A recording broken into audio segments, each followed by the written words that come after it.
Quando eu peguei esses dados na mão a primeira vez, eu te liguei na hora, pô, vamos marcar aqui, você prontamente, simpático como é. Vamos sim, vamos marcar aqui. Eu peguei esses números e falei, cara, eu tô com uma bazuca na mão agora.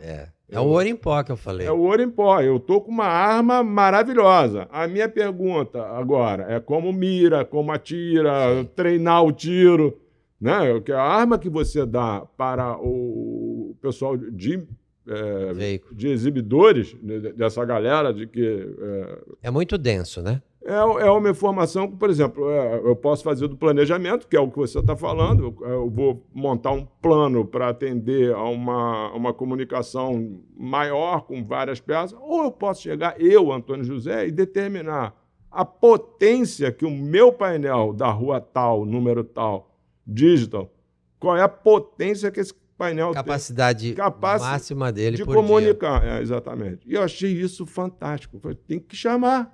E aí, a minha pergunta para você é: como você deu aula lá para 40 executivos lá no grupo da Central do Aldó? Sim. E assim, como eu vou usar essa arma que você me deu agora? Eu já dei uma namorada nos teus trabalhos, nos teus vídeos. Eu queria que passasse aqui para a turma que está nos acompanhando.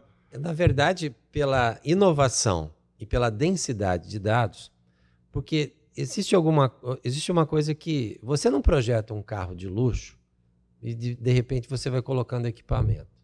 Nós poderíamos simplesmente estar entregando audiência, frequência, custo por mil, mas de repente a gente começa a entregar afinidade, começa a entregar potencial de consumo, começa a entregar impactos, frequência. Você começa a entregar uma série de dados que faz com que as pessoas precisariam processar conforme a idealização, né? Como idealizador, se processa mais fácil. Da mesma forma, quem desenvolve software entende o software com bastante facilidade.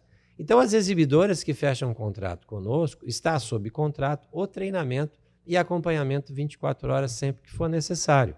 Então, nós capacitamos... Você diz do uso da ferramenta. Do uso, porque eu posso te dar uma aula de Photoshop agora, você vai sair lindo, chega em casa e esqueceu. Então, o domínio desses 4 idiomas, do mídia, o que o marketing está te cobrando, né? Como que o comportamento da área comercial se dará... Mas não era aí que eu ia bater. A minha dúvida maior é assim, por exemplo, eu vi você falando em uma palestra tua, esse plano aqui atingiu um acúmulo de 2.500 GRPs. Perfeito.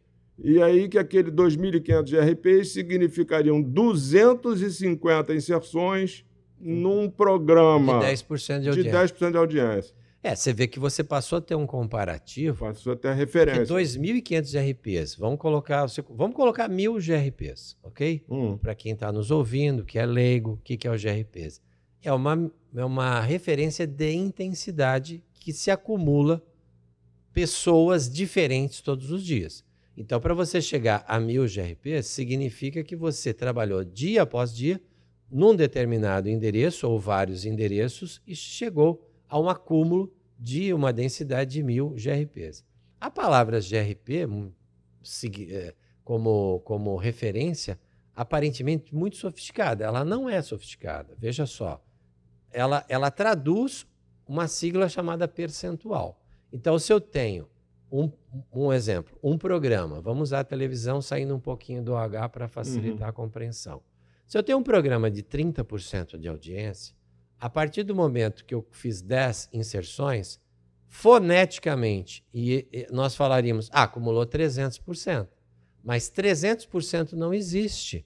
O que existe é até 100. Exato. Então, aquilo que passou de 100 começa a ficar incomodado, estatística e foneticamente. Então, o mercado americano, na década de 70 do século passado, tirou a sigla percentual, que é aquele ícone com uma bolinha, um tracinho no meio, em cima e embaixo, e abreviou pontos totais de audiência em Gross Rating Point, ou seja, GRP. A publicidade passou a ter o seu centímetro, passou a ter seu metro, seu quilômetro. E a partir daí começou a monitorar a intensidade. De repente, para uma determinada marca, 1.000 GRPs é suficiente para ela ser competitiva. Mas, de repente, para uma outra marca, ela precisa de 5.000 para ser competitiva. Por quê? Porque ela tem concorrentes poderosos que veiculam. Quando nós trouxemos essa possibilidade com os nossos sistemas, com as nossas metodologias e com a nossa tecnologia à disposição das exibidoras que não tinham nada e do meio que não tinha nada, nós passamos a entregar algo extremamente factível para se comparar com outros meios. Então, se eu preciso de um esforço de, por exemplo, 1000 GRPs, eu consigo entender. Vamos ver quanto custa no mercado do Rio 1000 GRPs em TV, quanto custa 1000 em rádio, quanto custa 1000 em mídia OH, e aí você passa a deliberar. Às vezes pode ser que você compre 333 em cada um desses meios e faça o mix, que seria o correto. Porque não existe ferramenta absoluta. Existe um composto de ferramentas de promoção que atinge determinadas pessoas em todos os lugares.